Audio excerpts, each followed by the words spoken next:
I was having a conversation with my 11-year-old daughter, Sunaina, the other day, and she asked me, Mama, what is it that you fear the most?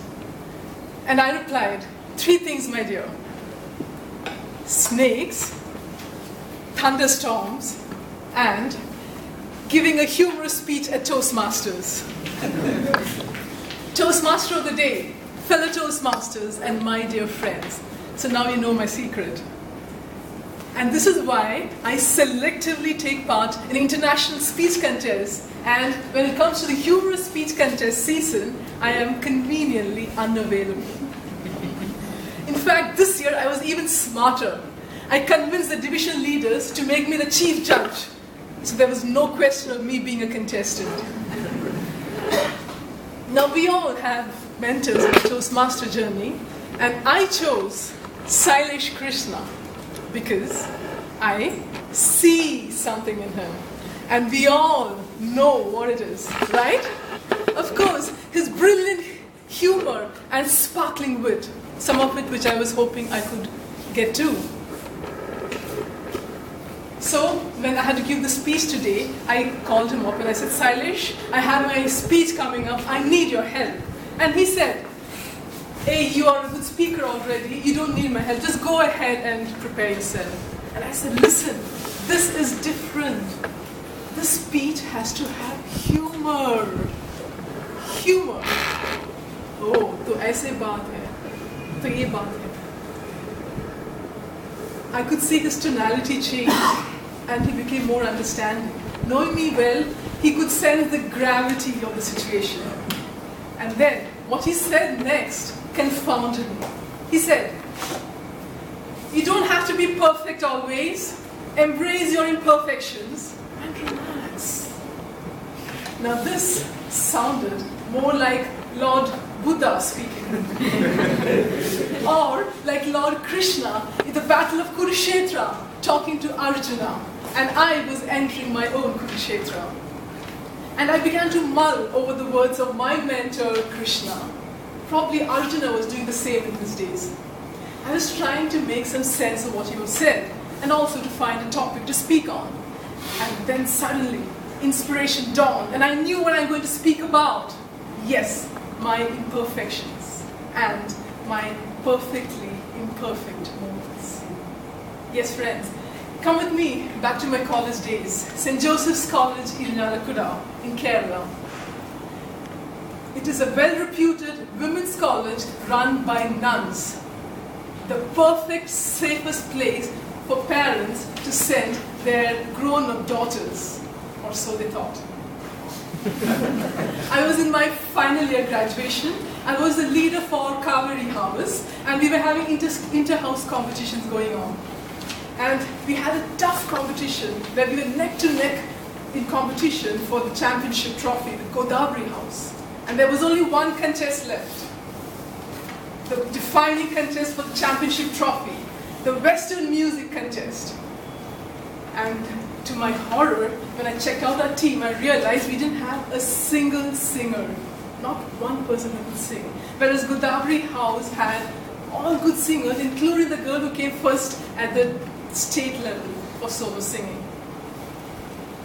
My teammates and I got together, and they looked at me worried and said, Jessie, you know you cannot sing, and neither can any of us. Let's not go for this. Let's not participate.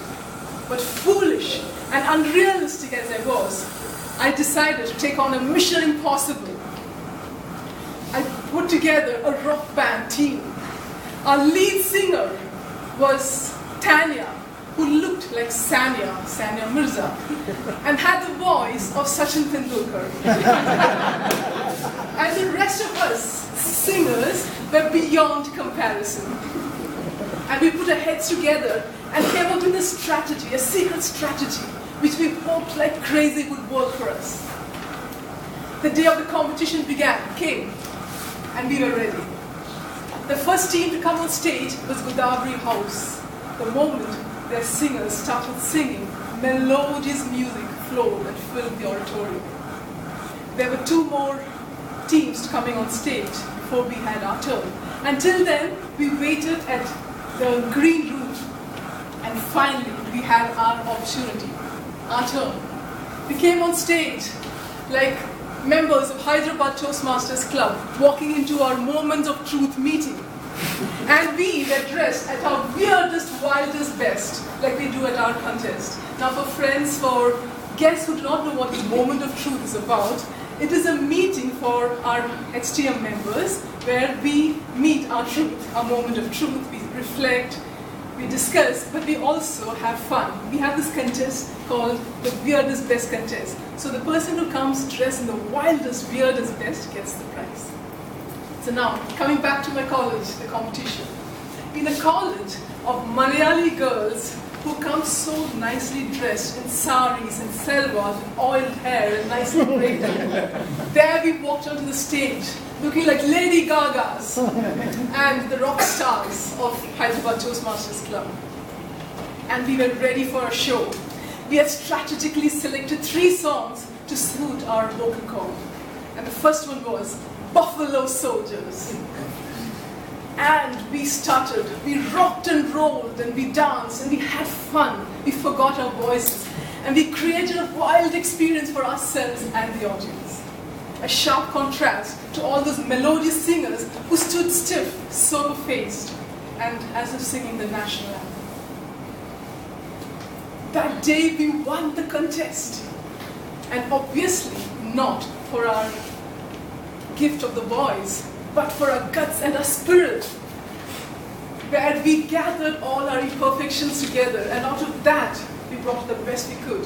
Something like, the competition for the best out of waste. But we did it. Yes, friends, sometimes the best funny moments are when we can laugh at ourselves and not feel intimidated by our imperfections. And that reminds me of another experience. I got married to an army officer, and we had our first posting together at a place called Babina, near Jhansi. Jhansi, the land of Jhansi Ki Rani. You heard of that? Yes. Okay, so we had our first welcome dinner at the officers' mess, and it was a grand dinner hosted by all the officers and families. It was fun. But what followed was not. My husband looked at me and said, okay, so the moment we get a house and settle down, it's our turn to give a return party to them. Them? Who's them, I asked.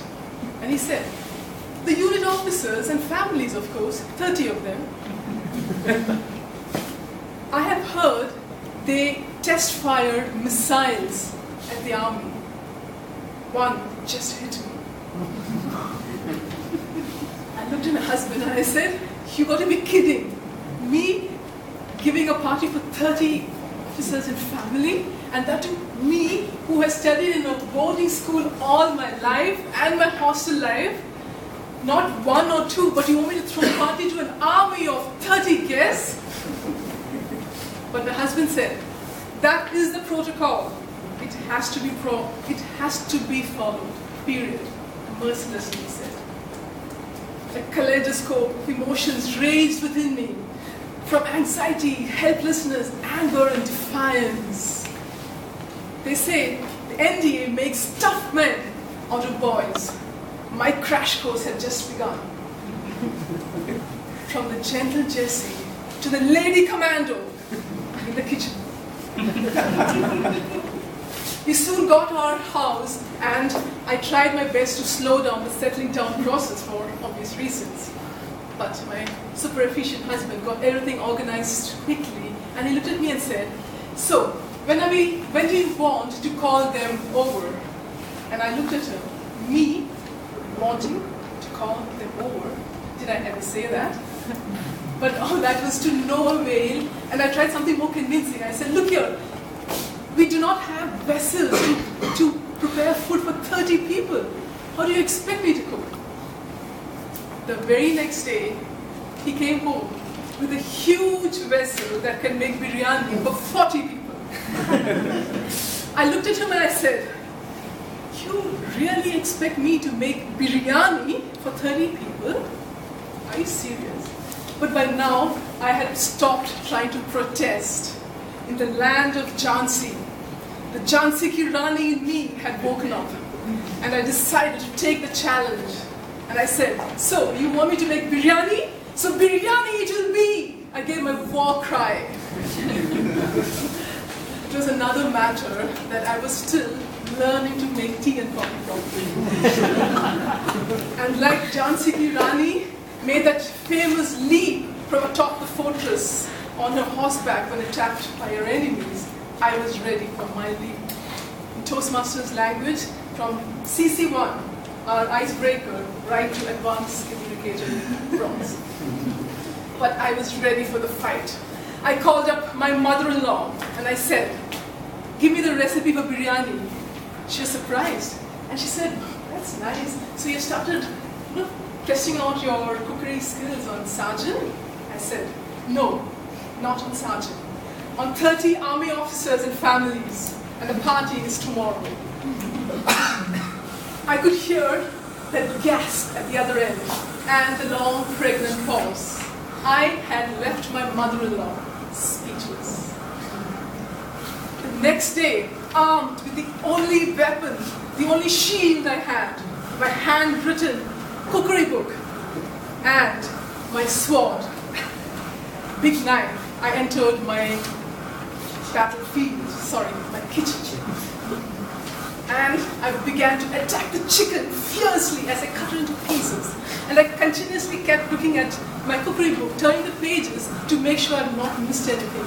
A few hours into the kitchen, my chicken and my cookery book were well marinated. And then, by evening, my biryani was ready, the guests arrived, and it was time to serve dinner. I unsealed the dum slowly, and a whiff of burnt, smoky smell emanated from the vessel. In spite of all my efforts, I had forgotten to turn down the gas while keeping the dum. There was nothing I could do. I embellished the biryani nicely, and I served it, waiting for that painful verdict. The time came. The senior-most officer, he had his first bite of biryani, and he said, not bad. Hey, smoky biryani.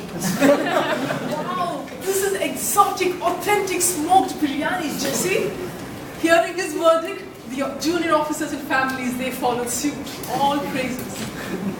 There was one senior lady who went to the extent of displaying her advanced culinary skills. She went on to explain the making of smoked dum biryani. She said, take a bowl of charcoal and place it on top of the layers of biryani before you seal it, and then you wait for the dum and the aromatic, the rich aromatic smoky smell of smoked biryani. When it wafts and comes to your nose, you know it is ready. They actually believed this was smoked biryani. I couldn't believe it. But I became wiser. I decided not to apologize for my burned biryani, and I very graciously accepted our compliments. Friends, sometimes our best efforts may go up in smoke. But there's no point crying about it.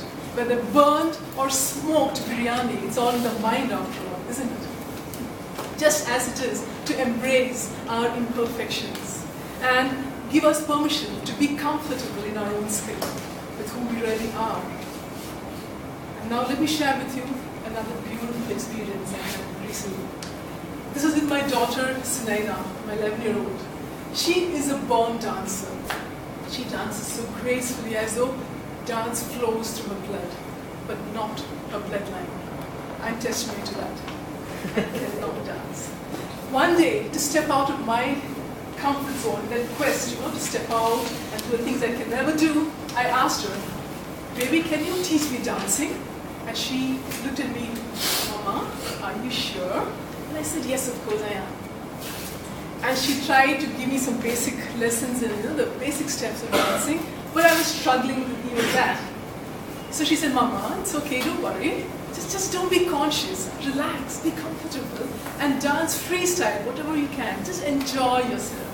And she was very smart. She understood what exactly my problem was.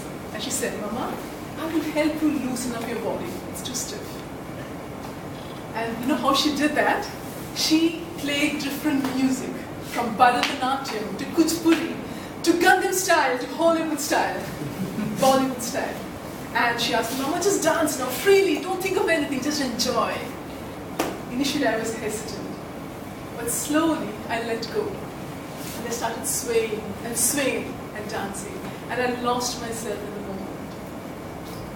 Very soon I had the time of my life. As I let go of my inhibitions, my body loosened up, along with it, my mind too.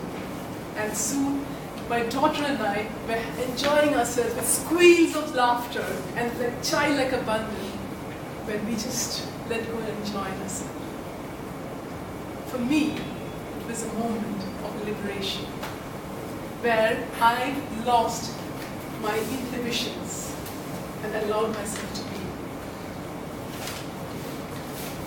Thank you, Lord Krishna, Silesh Krishna, and Sunena Sajjan, my daughter, for teaching me a valuable lesson that day.